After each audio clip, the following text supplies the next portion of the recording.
He pressed the folded note into my palm without meeting my eyes, his hand trembling like it didn't belong to him. By nightfall, I understood why fear had hollowed his voice, and why some truths are never meant to be written down. I had gone to the clinic for a routine visit, the kind you forget by the time you step back into daylight. The doctor was a quiet man, respected in our small town, known for his steady hands and careful words. But that afternoon, beneath the hum of fluorescent lights and the smell of antiseptic, something unspoken passed between us, something that would not let me sleep once the sun went down. The paper was warm at first, like it had been holding his breath before it touched my skin. Folded small, careful. I remember the way his fingers brushed mine. Too light, too quick, as if he was afraid even contact might leave a trace. The room smelled of antiseptic and old paper, the kind of clean that never quite feels clean. He didn't say my name. He just said, "Not here." And for the first time, I noticed how the door behind him never fully closed. The appointment itself had been ordinary. Blood pressure. Few polite questions. The sound of my heartbeat magnified through a cold metal disc pressed to my chest.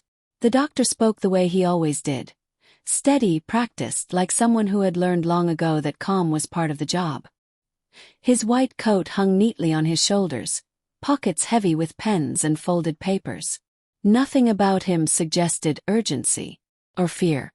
Outside the window, the afternoon light leaned against the glass. Late autumn. Ill. Tired. The waiting room clock ticked too loudly, counting seconds no one else seemed to hear. When he finished writing, he stood and walked toward the door. That should have been it. But his hand stayed on the handle longer than necessary. He didn't turn around at first. Just stood there, shoulders stiff, like he was listening for something on the other side. Then he looked back at me. Not fully. His eyes stopped somewhere near my forehead, like he couldn't afford eye contact. That's when he stepped closer and pressed the folded note into my palm. I didn't understand yet, but my body did. Something tightened in my chest. The room felt smaller. "Don't read it here," he said quietly. His voice barely rose above the hum of the lights. I nodded without asking why. I don't know why I did that. Maybe because the way he said it wasn't a request. His fingers were cold. Not the kind of cold you get from weather, but from something inside. He leaned in slightly, just enough for me to smell his aftershave. Something clean, sharp. Trying too hard. "And don't ask me about it," he added. His eyes flicked toward the hallway. Once, a nurse passed by, her shoes squeaking softly on the tile. She smiled at us, the way people do when they think everything is normal. The doctor stepped back immediately. The distance between us returned, measured and professional. The moment closed like it had never opened. He cleared his throat. "You're fine," he said louder now. Routine words. Safe words. He opened the door and held it for me. Didn't look at my face. As I walked past him, the paper burned in my hand. Not hot, just present. Heavy. Like it had been waiting. Outside the air felt different. Colder. Sharper. I stood on the clinic steps for a moment, letting the door close behind me. Made a soft click. Final. The kind of sound you don't notice until later. I didn't unfold the note. I didn't even look at it. I walked to my car slowly, keys clutched tight, paper tucked between my fingers like it might try to escape. The parking lot was half empty. White lines faded. Leaves collecting near the curb. Inside the car everything was quiet. Too quiet. I sat there with my hands in my lap. The steering wheel was cold. The seat familiar. I unfolded the note just enough to see handwriting, but stopped. His voice echoed in my head.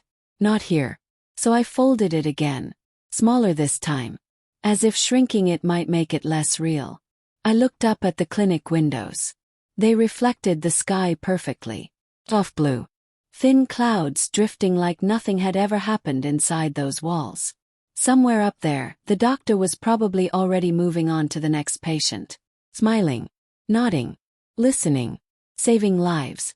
And yet, I couldn't stop thinking about his eyes. The way they searched the hallway like he was waiting to be caught. I started the engine but didn't drive away. The paper rested on my thigh, unmoving.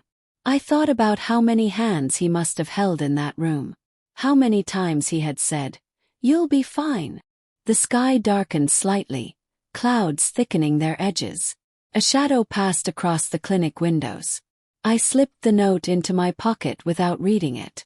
Some truths, I realized, don't ask permission, they wait. As I pulled out of the lot, I checked the rearview mirror.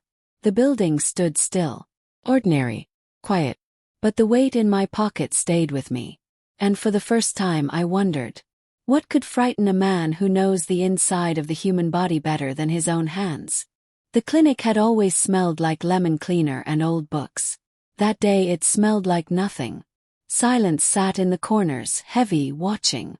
Even the chairs seemed careful not to creak. I stood just inside the doorway, the bell above it unmoving, as if sound had decided to stay outside. My shoes didn't echo the way they usually did. The walls looked the same, but they felt closer. I remember thinking, places meant to heal shouldn't feel like they're holding their breath. The waiting room was half full. A man flipping through a magazine he wasn't reading. An older woman with her purse folded neatly in her lap, eyes fixed on the floor. No one spoke, not even to cough. The clock on the wall ticked loud enough to feel. Each second landed like a small knock, asking for permission to pass. I sat down slowly, my coat brushing the chair. The fabric made a sound too sharp for the room. I stopped moving after that. The nurse sat behind the desk, her hands busy with papers.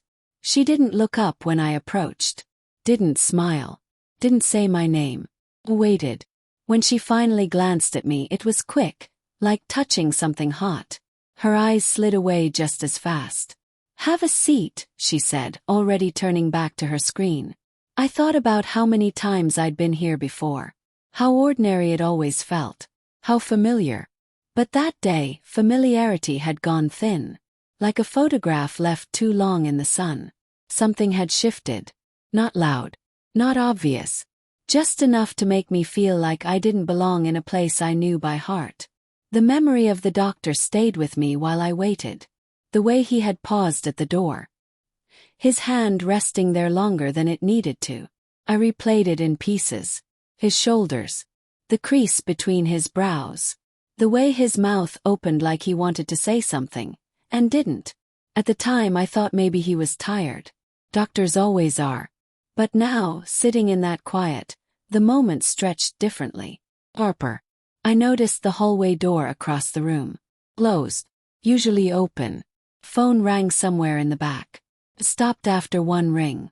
The nurse stood and walked toward the hallway without a word. Her shoes made no sound. I watched the clock again. The second hand jumped forward. Jumped again. The air felt thick.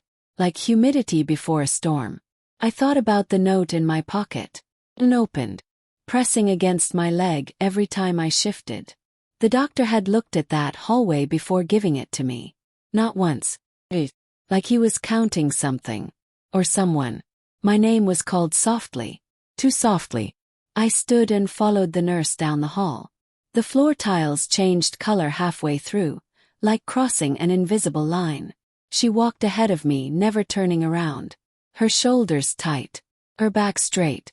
We passed doors with small nameplates. Closed. All of them. Usually there was noise back here. Murmurs. Drawers opening. Voices overlapping. That day, there was only the sound of our steps. She stopped at an exam room and gestured for me to enter. Didn't meet my eyes. Inside, the room was exactly the same as always. Paper crinkling on the exam table.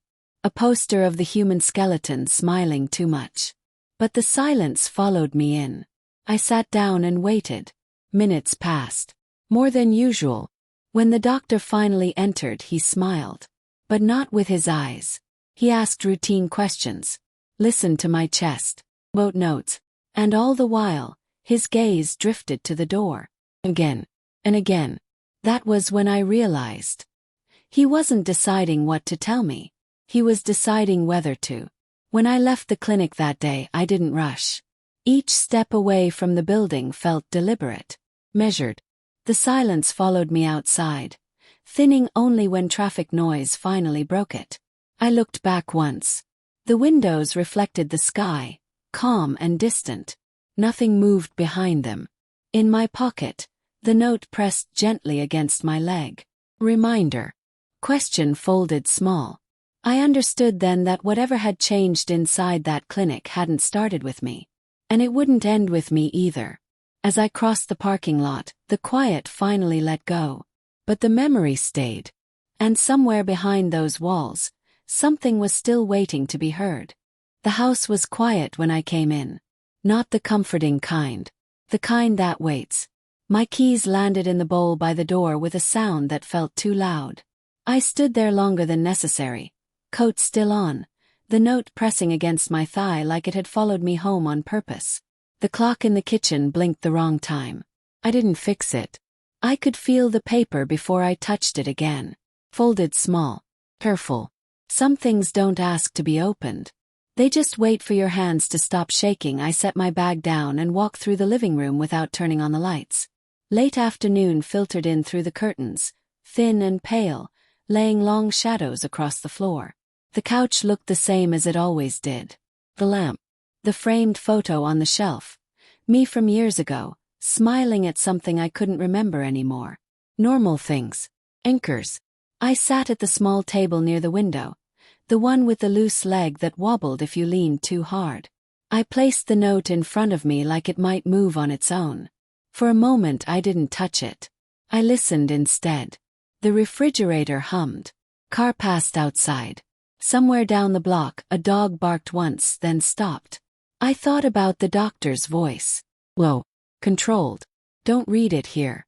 I thought about the way his eyes had avoided mine, like truth was something that could bruise if handled wrong. My fingers hovered over the paper. I realized I was holding my breath. Felt strange, being afraid of words. Ink on paper. Things meant to explain, not threaten. Still, the room felt smaller than it had a minute ago. As if it already knew what I was about to see. I unfolded the note slowly. Not because I wanted to be careful, but because my hands didn't want to rush what they already suspected. The paper was thin, creased sharply, folded more than once, like it had been opened, closed, and reopened again before it ever reached me. His handwriting was tighter than I expected. Small letters, neat but strained.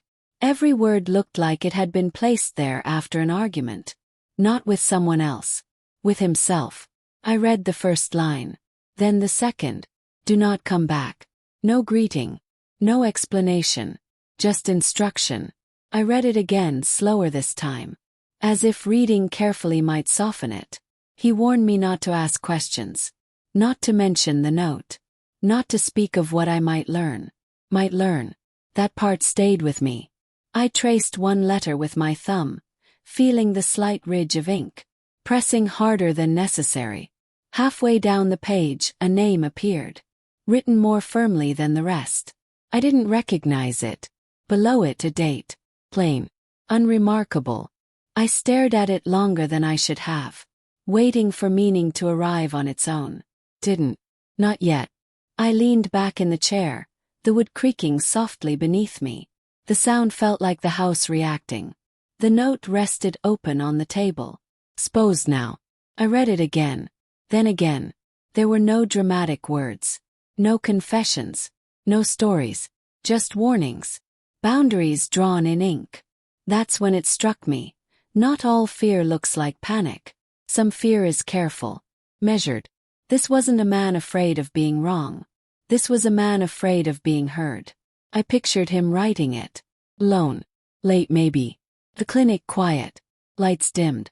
I imagined his hand pausing over the paper. Crossing out words. Choosing safer ones. I thought about how long he'd stood at the door before giving it to me. How he'd looked down the hallway like a man waiting for footsteps. Doctors write every day. Prescriptions. Reports. Words are their tools. So why did these words feel like they cost him something? I folded the paper again, slowly, carefully, returning it to its small shape. The room seemed to exhale when I did. But the weight didn't leave. Shifted. Settled somewhere deeper. I realized then, the note wasn't meant to explain. It was meant to protect. Question was, ooh. The light outside faded while I sat there. Shadows climbed the walls without asking permission. I placed the folded note back on the table. Not in a drawer. Not hidden. Just there.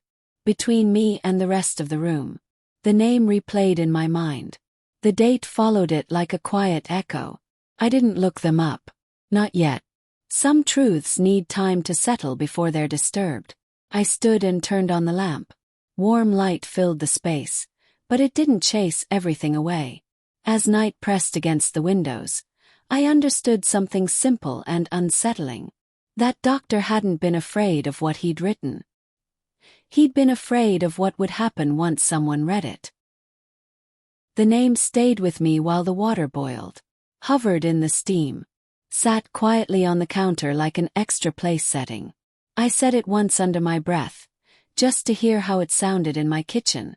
Didn't echo. It didn't belong. Outside, the wind moved through the trees, brushing the windows with dry leaves.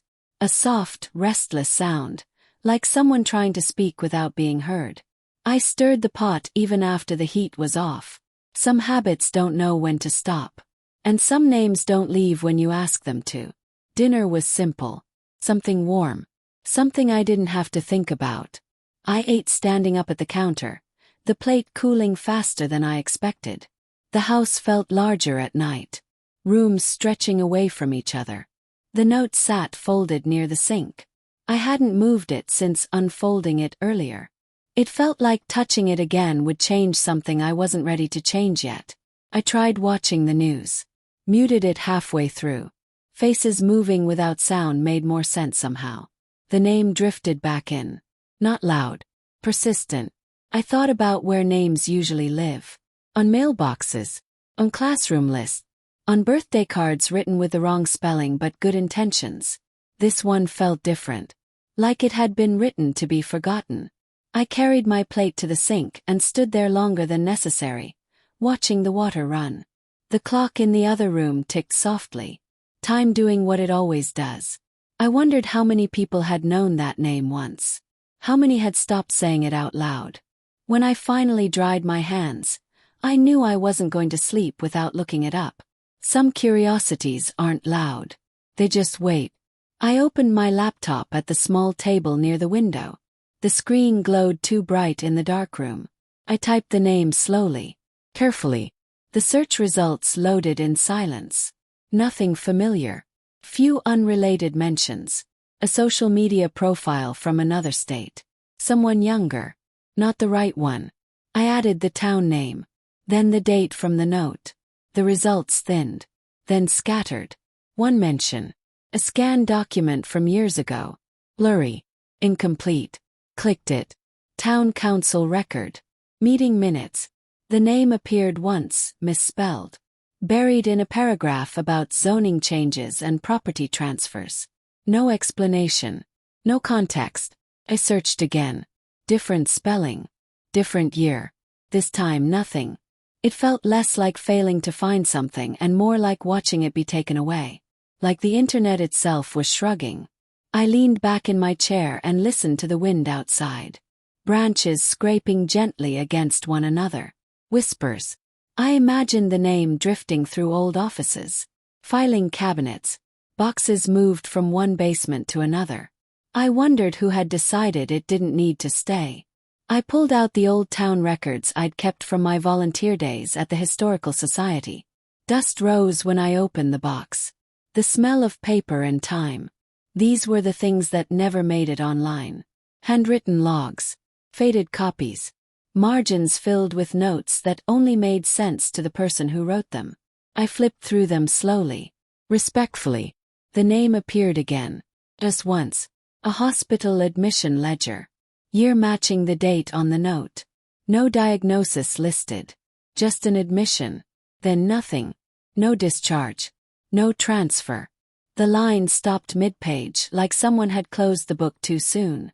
I traced the empty space beneath it with my finger. The paper was thin there. Worn. That's when I felt it. The absence. Not loss. Not mystery. Removal. This wasn't something forgotten over time. Had been handled. Adjusted. The realization settled slowly, like dust after movement. I thought of the doctor again. The way he'd written that name more firmly than the rest. Like anchoring something before it drifted away completely. The wind outside picked up, rattling the window gently. Reminder. Some things aren't lost. They're put away. I closed the ledger and returned it to the box. Carefully. The laptop screen had gone dark. My reflection stared back at me, faint and unsure. Outside, the trees continued their quiet conversation. Leaves brushing leaves. Secrets passing without witnesses. I folded the note again and placed it beside the box. Two pieces of the same story. Neither complete. The name lingered in my mind as I turned off the light. No longer just ink on paper. Something once held. Then released. As I lay in bed, listening to the wind move through the dark, I understood. Whatever had been buried wasn't gone. It was waiting. Sleep never came that night. It hovered just above me, close enough to feel, too far to reach. The house creaked in places it never had before. Not loud. Just enough to remind me I was awake. At some point, I found myself standing by the window, keys already in my hand, not remembering when I'd picked them up. Outside, the street lamp flickered once, then steadied. I didn't tell myself where I was going. I just knew there was a light still on somewhere that shouldn't have been. The road was empty. Late enough that even the night felt tired. My headlights swept over familiar houses. Dark windows, drawn curtains, porches holding their breath. This town slept early. Always had. I drove slow. Not cautious. Reluctant. The radio stayed off. Silence felt more honest. The doctor's words replayed without sound. Do not come back. I told myself I wasn't going back. Not really. Just passing by. That lie settled easily. The clinic sat at the edge of town, its parking lot wide and pale under the streetlights. Usually dark after 7. Closed. Finished for the day. As I turned the corner, my foot eased off the gas before I consciously decided to slow down. And there it was. One window lit. Warm yellow against the dark. I pulled over without thinking. The engine idled softly like it was unsure too. A single light meant intention. Someone had chosen to stay. The note in my pocket felt heavier than it had earlier. Less like paper. More like permission I wasn't sure I wanted. Rising moment. 200 to 250 words. I stayed in the car longer than necessary. Watching. The light didn't flicker. Didn't move. It glowed steadily, patient. I scanned the building the way you do when something feels off. The doors. The shadows. The empty lot. Then I saw it. A shape passed behind the curtain. Not fast. Not slow. Human. My breath caught without sound. The figure paused, just long enough to suggest awareness, then disappeared deeper into the room. The curtain shifted slightly. I gripped the steering wheel. Cold leather. Steadying. This wasn't a cleaning crew. They moved differently. Louder. Careless. This was deliberate. I thought of the doctor's eyes darting toward the hallway. The careful way he'd folded the note. Don't come back. I hadn't listened. Not fully. A car passed behind me. Headlights washing over the clinic front. For a moment the window went dark. My heart lifted. Then the light returned. Still on. Still waiting. The question pressed against me now, sharper than curiosity. Who stays late in a place meant for healing? And what do they need the quiet for? I stepped out of the car. The night air hit my face, cool and thin. The sound of my door closing felt too loud. Final. I stood there, keys in my hand, unsure if I'd taken a step too many already. The clinic looked different at night. Flatter. Less forgiving. The brick walls held shadows like secrets. Windows stared back without blinking. I didn't walk toward the door. Not yet. Instead, I moved along the edge of the lot, staying close to the hedges that lined the building. My shoes crunched softly over gravel. Every sound felt borrowed.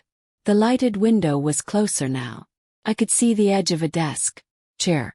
The curtain shifted again. This time I saw more. A shoulder. Sleeve. Not a coat. Not scrubs. Something else. The figure leaned down, out of view, then straightened. Hands moved. Sorting. Searching. I felt it then, the pull. Strong. Not just curiosity. Responsibility. The doctor hadn't asked me to help. He hadn't explained anything. But standing there, hidden by shadow, I understood. Whatever he was afraid of was still happening. Still moving. Still lit. I didn't knock. Didn't step closer. Some moments aren't meant to be crossed. Only witnessed. I backed away slowly, my eyes never leaving that window. The light stayed on. Unbothered. When I reached my car, my hands shook enough that I had to sit before turning the key.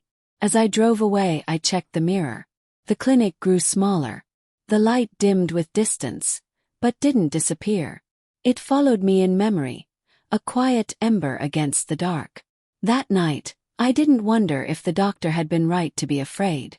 I wondered how long that light had been burning, and what would happen when someone finally turned it off.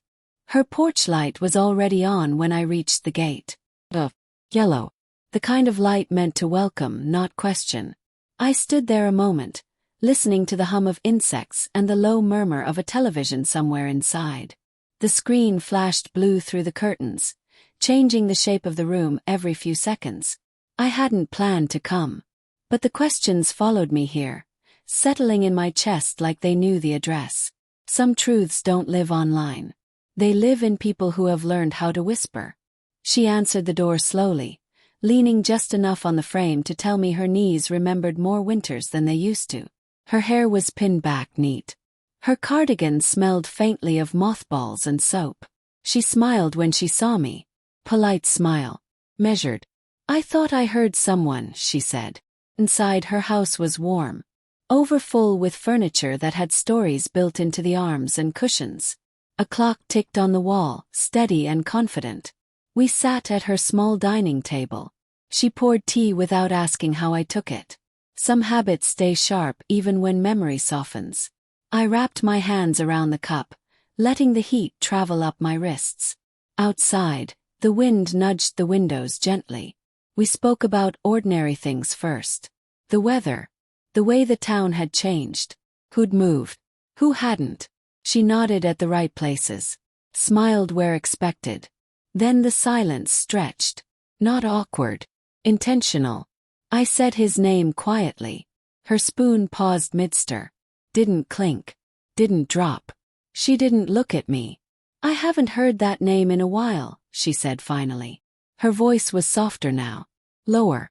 As if the walls might carry it somewhere it didn't belong. She set the spoon down with care and folded her hands in her lap. One thumb rubbed slowly against the other. I worked at the hospital back then, she said. Records. Admissions. Her eyes drifted to the window, watching the curtain lift and fall with the breeze. There was a patient, she continued. No one special. Just someone who came in on the wrong day. A pause. Long enough for the clock to mark 3 seconds. A mistake was made. The word landed gently. Not sharp. Not defensive. She took a sip of tea. Didn't seem to taste it. The doctor tried to fix it, she said. I remember that much. Stayed late. Asked questions people didn't like answering. Her mouth tightened. Not in anger but recognition. There are systems, she added. And there are people. Sometimes they don't agree. I thought of the after-hours light. Careful note. She finally looked at me then. Really looked. Files went missing, she said. Not all at once. Just enough. The room felt smaller. Closer. Did he cause it? Yes. The question felt heavy the moment it left my mouth. She shook her head immediately. Firm. No, she said. Not like that. Her gaze dropped to the table. The wood bore faint scratches, marks from meals long finished. He followed protocol, she said. And when protocol failed, he followed his conscience. She smiled then. Just a little. That's not always rewarded. Waited. Didn't rush her. She leaned back in her chair, the the wood creaking softly, like it remembered other conversations held there. They told him to let it go, she said. That it would cost too much to reopen things. She exhaled slowly. But some people don't know how to let go, she added. They carry it instead. The doctor's face came back to me. Pause at the door. The careful handwriting. People talk, she said. They always do. But no one blamed him. She met my eyes again. They pitied him. That word settled differently. Not heavy. I realized then. Fear hadn't changed him. Guilt had stayed. When I stood to leave, she reached out and touched my wrist. Just once. Like, be careful, she said. She didn't explain. Didn't need to. Outside, the night had cooled. The porch light glowed behind me, steady and kind. As I walked home, I thought about the weight people carry quietly. How some mistakes echo longer than they should. The doctor's name no longer felt like a mystery. Felt like a wound that never closed. Behind me, her door clicked shut. Final. Ahead, the street stretched on, dim and patient. And with every step, one thought stayed with me. Some people don't fear being punished. They fear being forgotten. Morning arrived quietly. No birds. No traffic. Just a thin strip of light slipping under the door like it was careful not to wake me. The house smelled like yesterday. Cold air, unfinished thoughts. I noticed the envelope before I noticed anything else. Unmarked. Resting against the door as if it had always been there. I stood still, one hand on the wall, listening to my own breathing. Some mornings bring mail. Others bring warning. I didn't bend down right away. I already knew. Whatever was inside hadn't waited for permission. I made coffee without turning on the radio. Let the machine gurgle and hiss in the quiet. The envelope stayed where it was. Just out of reach. Just close enough to feel. I carried my mug to the table and sat down slowly. The chair scraped softly across the floor. The sound felt older than the house. Through the window, the street looked normal.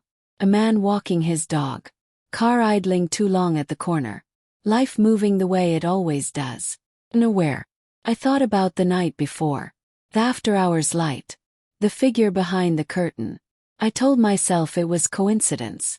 That towns have their rhythms. They're late workers. But the envelope disagreed. When I finally picked it up, it was lighter than I expected. Thin paper. No return address. I recognized the handwriting immediately. Not because it was neat, but because it wasn't. The careful lines were gone. This was rushed. Uneven. Like someone writing while listening for footsteps. My coffee cooled untouched. I didn't sit back down. I stayed standing. Some messages don't want you comfortable when you read them. Inside, the note was smaller than the first. Folded once. No hesitation this time. The ink was darker. Pressed harder into the page. Time is running out. That was the first line. No greeting. No buffer. I felt my pulse in my throat. Someone knows I spoke to you. The words leaned forward, urgent. As if even the paper wanted to move faster. I read it again. Slower. There were no names this time. No dates. Just fragments.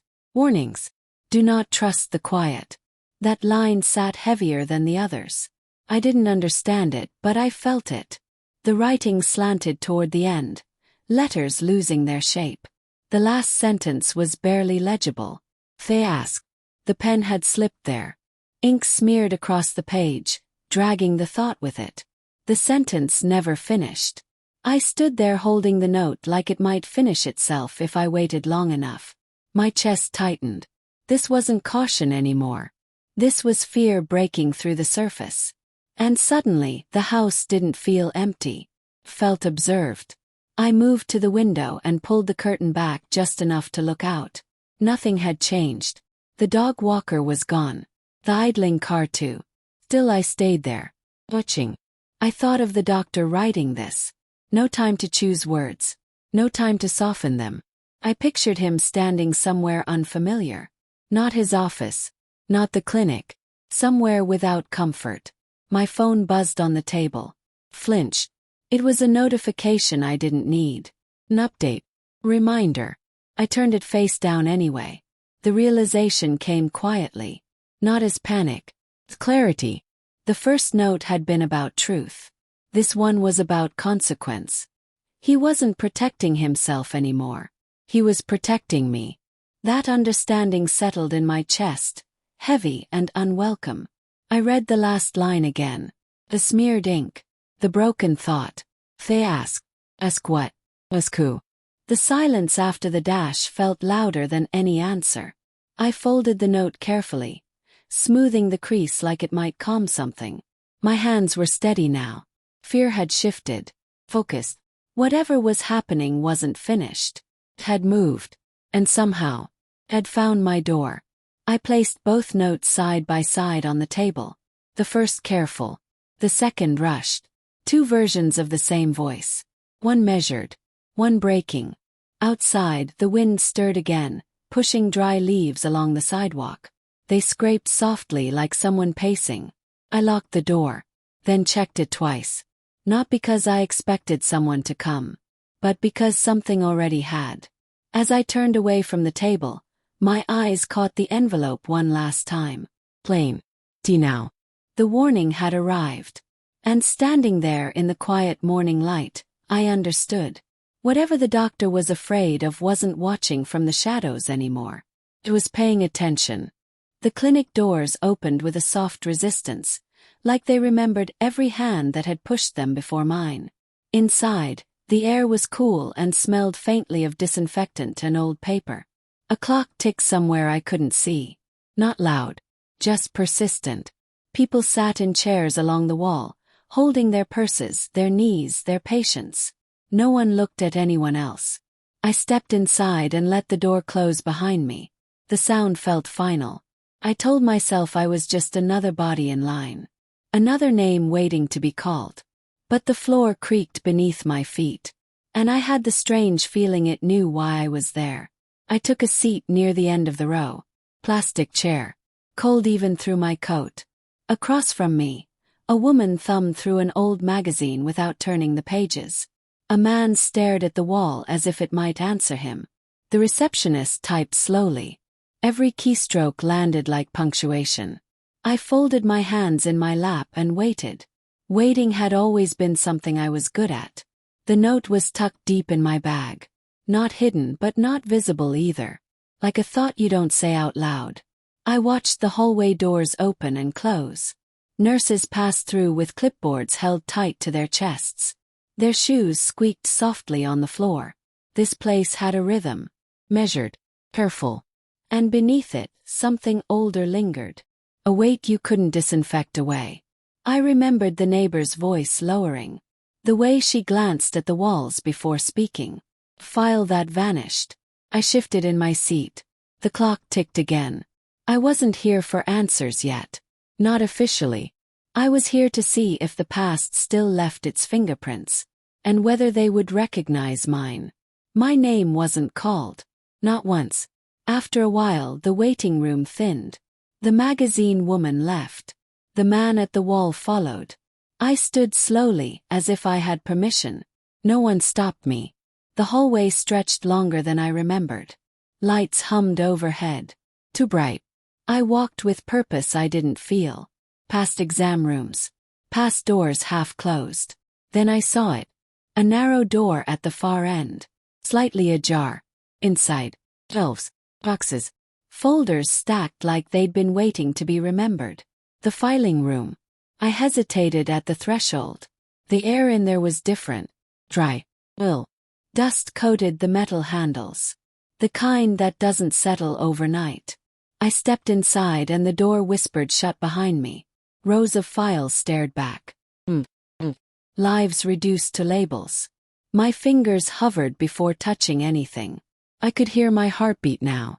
Then I saw it. The name from the note. Typed neatly. Stamped across the tab. Confidential. The folder was thicker than the others. Older too. It waited.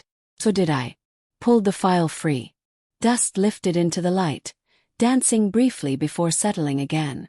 The folder was warm from my hands. Too warm. I opened it carefully, as if it might make a sound. Inside were reports. Handwritten notes fading at the edges. Some pages had been copied. Others, originals. I didn't read everything. Not at first. My eyes went to the margins. To the crossed-out lines. The words written smaller, like they'd been added after doubt crept in. There it was. Discrepancy. A date that didn't align. Correction made but never filed properly. I understood it slowly. Like a bruise revealing itself days later. This wasn't a crime of cruelty. It was one of exhaustion. Pressure. A decision made too fast. File moved to the wrong stack. And then, silence. The doctor's handwriting appeared near the end. Careful. Apologetic. Not defensive. My throat tightened. He had seen it. Eventually. And by the time he did, the damage had already learned how to live on its own. I closed the folder. My hand shook once. Then steadied. The truth wasn't loud. It didn't accuse. Simply existed. Now. So did I.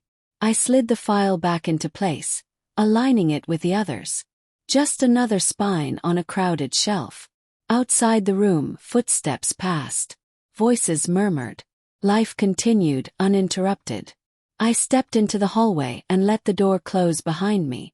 This time it clicked. The waiting room was empty when I returned. The chairs sat in neat rows. Patient. Sunlight cut across the floor, stopping just short of my feet. I stood there longer than I needed to. The truth hadn't changed the world. It hadn't even raised its voice. But it had shifted something inside me. As I walked toward the exit, I felt it settle. Not relief. Not fear. Responsibility. And somewhere, beneath layers of dust and time, I knew. The file wasn't finished with me yet. The file lay open on my kitchen table, its pages catching the late afternoon light. Dust drifted through the air, slow and unbothered. Outside, a dog barked once, then stopped. Car passed. Life kept its distance. I didn't touch the papers at first. I just sat there, listening to the quiet stretch itself thin. Some truths don't rush you. They wait. The doctor's handwriting rested near the center of the page. Neat. Careful. I traced it with my eyes, not my fingers. As if touching it might wake something that had been asleep too long. I made tea I didn't drink. The kettle clicked off, forgotten. The house felt smaller with the file inside it. As though the walls leaned in, curious. I had brought the folder home folded beneath my coat. Hidden in plain sight. No one had stopped me. No one ever does when they don't know what you're carrying. I sat at the table where bills usually went unopened. Where grocery lists gathered. Where nothing important was supposed to happen. But importance doesn't ask permission. The pages smelled faintly of paper and time. Old ink. Old decisions. I read slowly. Not because the words were hard but because they were heavy. Dates repeated themselves. Appointments circled in red. Notes written in margins too small to hold what they meant. This wasn't one mistake. It was a sequence. A narrowing of options. Pressure from above. Caseloads too large. Time too short. I could feel the room cool as I read. Or maybe that was just me, sinking into the chair. I thought of the doctor's eyes when he handed me the first note. How they looked past me. As if he'd been seeing this moment long before I ever would. The diagnosis sat there, printed clean and official. Wrong but confident. Follow-up notes questioned it. Quietly. Tentatively. He had known. Not immediately. But soon enough. There were emails copied into the file. Requests for review. Suggestions phrased carefully like apologies. Responses came back short. Dismissive. Proceed as planned. Noted. Let it go. Pause there. The phrase lingered. Let it go. As if it were something you could set down and walk away from. The patient's name appeared again and again. Their age circled.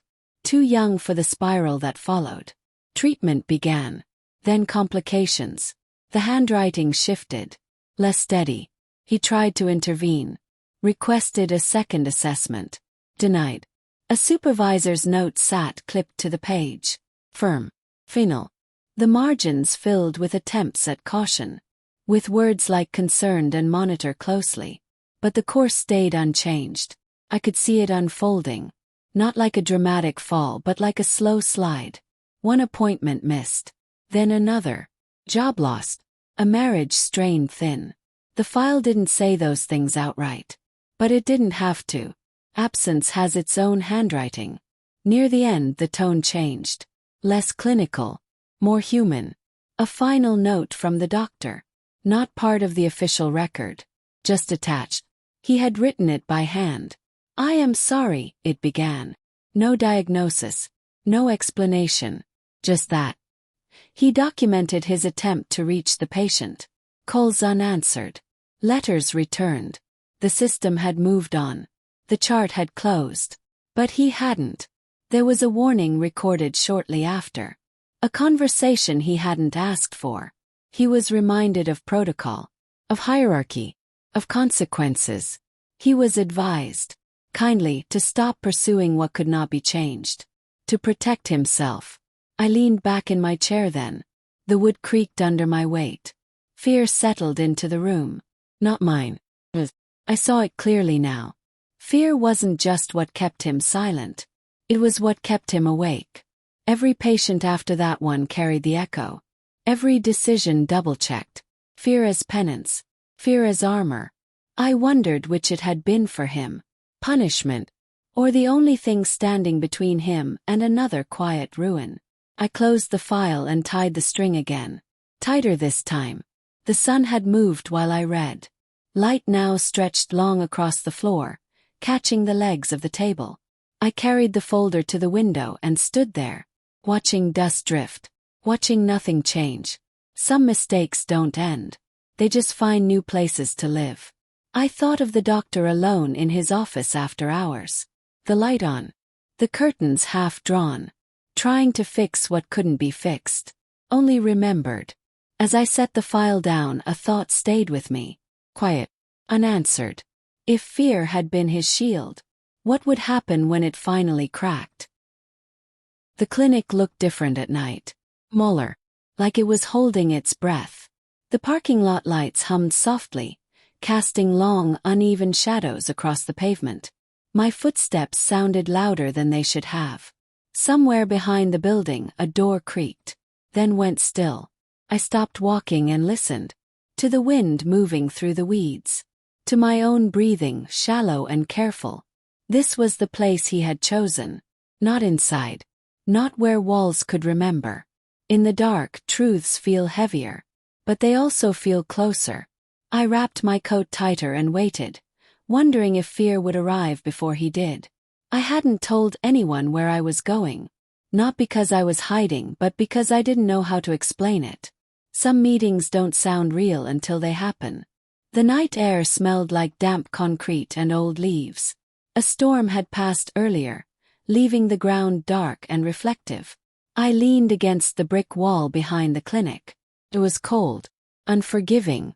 This was where ambulances used to idle during the day. Where staff slipped out for cigarettes, for quiet phone calls. Now it was empty. Checked my phone once. No messages. The second note sat folded in my pocket. I could feel its shape through the fabric. Time is running out. I thought about all the ways people say that. As a warning. As a threat. As a plea. I wondered which one he'd meant. My heart beat slower than I expected. Not calm. Just resigned. When you spend enough time circling a truth, you stop being surprised by it. Still, I wasn't ready to see him. To look at the face behind the handwriting. Footsteps echoed from the side of the building. Measured. Careful. I straightened without meaning to. Some part of me already knew. He stepped into the light and then back out again. As if testing whether he belonged there. He looked older than he had in the clinic. Not aged but reduced. His shoulders were rounded. His coat hung loose like it no longer knew him. He stopped a few feet away. Didn't reach out. Didn't smile. "I wasn't sure you'd come," he said. His voice sounded steadier than his hands. They stayed in his pockets, knuckles pressing against the fabric. "I almost didn't," I said. That was true. Not. Silence settled between us. Not awkward. Heavy. He nodded once, as if accepting a verdict only he could hear. I shouldn't have involved you, he said. Not apologetic. Just tired. Car passed on the street beyond the trees. Its headlights slid across the wall, then disappeared. I read the file, I said. He closed his eyes for a moment. Not long. Just enough. Then he exhaled. Then you know, he said. Not a question. I watched his face as he spoke. Every word seemed to lift something off him, even as it weighed him down. I tried, he said quietly. I really did. The wind moved through the grass behind us. Sounded like whispering. I wondered how many times he'd stood here alone, rehearsing this moment. I wasn't afraid of being blamed, he said after a while. That part comes with the job. He looked at me then. Really looked. I was afraid nothing would be said. He told me how the days had kept going after the incident. Patients came. Charts filled. Time moved forward without permission. And every day, he said, it felt like I was standing in a room where someone had died, and everyone else was pretending not to see the body. His voice didn't break. But something behind his eyes did. I started leaving notes for myself, he said. Reminders. Proof. He laughed once. A soft sound with no humor in it. As if paper could remember better than people. He told me about the warnings. How they were phrased as advice. How concern can sound a lot like kindness when it wants you quiet. I thought if I stayed silent it would pass, he said. That I'd learn to live with it. He shook his head. But silence doesn't fade, he said. It grows. I thought of the light in his office after hours. The curtains half drawn. You slipped me the note, I said. He nodded. Because you looked like someone who listens, he said. That landed harder than anything else. I realized then. This wasn't about confession. It was about not being alone with it anymore. We stood there for a long time after he finished. Not speaking. Not moving. The clinic behind us stayed dark. No lights flicked on. No doors opened. I don't know what happens next, he said finally. I didn't answer. 'Cause neither did I. He stepped back then paused. Thank you, he said. Not for forgiveness. For witness. He walked away the same way he'd come. Low. Careful. I stayed until his footsteps disappeared. Until the shadows returned to their places. As I turned toward home, one thought stayed with me. Quiet. Unsettled. If speaking the truth had finally lightened his load, who would carry it now? The sign came down on a Tuesday. No announcement. No farewell notice taped to the glass. Just an empty space where his name had been. I noticed it while waiting for the bus, the morning light catching the screws still embedded in the wall. They glinted for a second, then went dull again. People walked in and out of the clinic like they always had. Holding coffee. Holding papers. Holding their own small worries. The building didn't look different. But something inside it had shifted. I stood there longer than I needed to, watching the door open and close, wondering how quietly a life could be erased. He left town the way some people leave conversations. Mid-sentence. I heard it from the pharmacist first. Then from the woman who ran the bakery on Main Street. He's gone, they said. No reason given.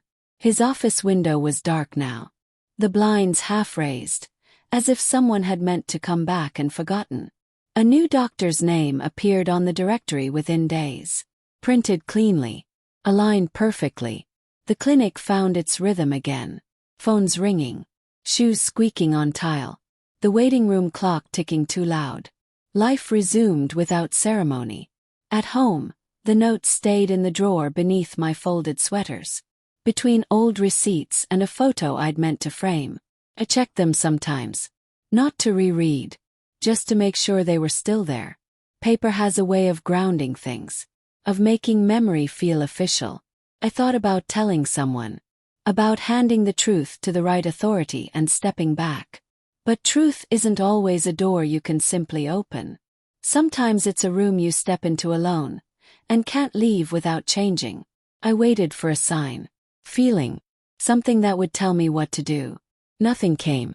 Only quiet. And the growing weight of knowing. The clinic no longer pulled at me the way it once had. I could pass it without slowing down. Almost. Still, some afternoons, I found myself turning onto that street without realizing. Parking across the road. Watching. The new doctor smiled more. Laughed with patience. Kept his door open. People liked him. That mattered. Once, I saw the older nurse. The one who never met my eyes before. She nodded at me. Brief. Careful. I wondered if she knew. If anyone else carried pieces of what I held. At night, the house felt larger. Rooms stretching in ways they hadn't before. I would open the drawer and spread the notes on the table. Not to study them. Just to let them breathe. The handwriting still looked tense. Pressed too hard.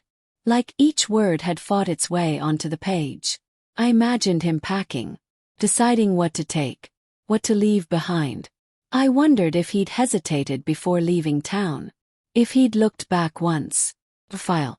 The notes. The truth. Some things are easier to carry when they belong to only one person. But once shared, they don't disappear. They wait. And I could feel them waiting on me. One evening I took the notes out to the porch. The air was warm.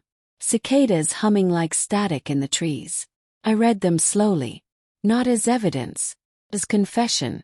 I noticed things I hadn't before. How careful he'd been with language. How little blame there was.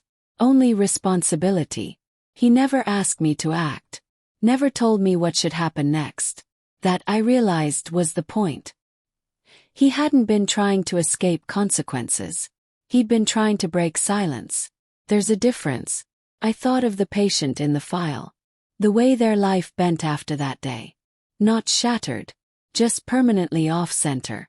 I wondered if knowing the full truth would have helped them.